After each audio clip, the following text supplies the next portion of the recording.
What's up mga kalupit?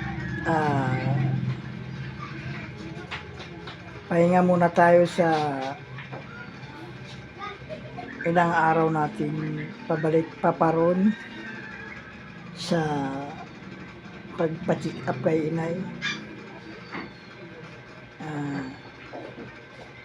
Pahinga muna tayo kasi mahirap kung tayo rin ay tamaan ng sakit kasi mahirap na. Pahinga muna tayo. Nakakapagod din, pero kakayanin.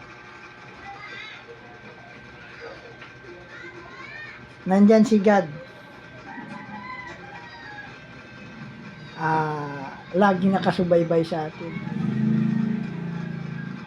Sa lahat ng ating ginagawa sa araw-araw.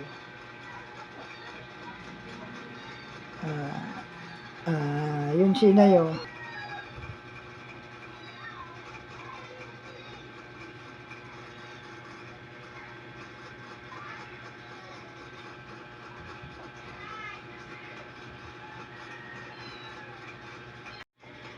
Yun o.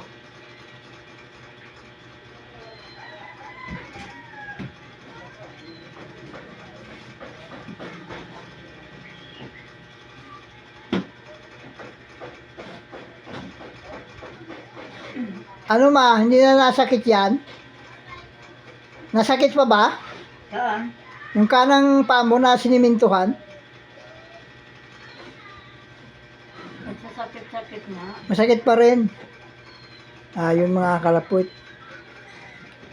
Masakit pa rin yung ano niya kasi siniminto lang yun. Kasi kailangan kunin niya ng mga ano sa kanya, yung X-ray ng likod, ECG, tsaka yung sa dugo, kukuhanan pa siya. At pag na yun naayos na, kailangan na siyang, kung ano yung desisyon ng doktor, kung operahan siya.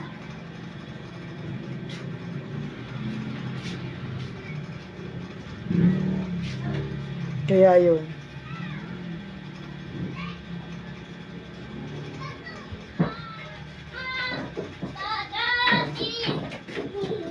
So,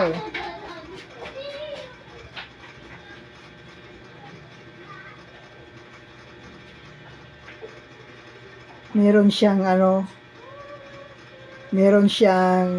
bagingan dyan. Kasi mahirapan siyang umupo kasi ginawan ko yun ng tali doon para siya makaupo.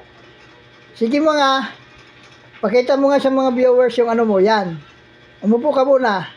Ayan yun o, yung ginagawa niya o. Napakasimple, ayan o.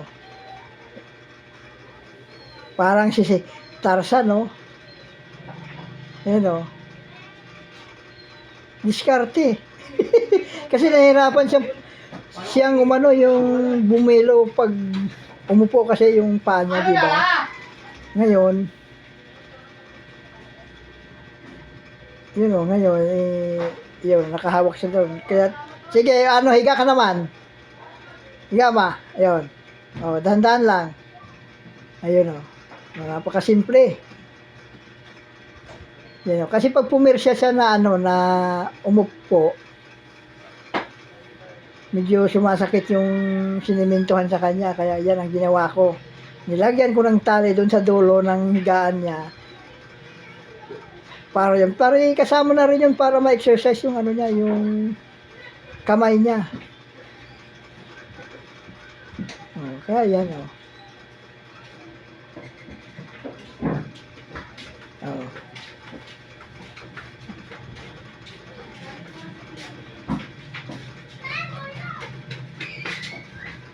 Ay, pahinga muna tayo, matulog muna kasi pagod. Katong na, sito, katong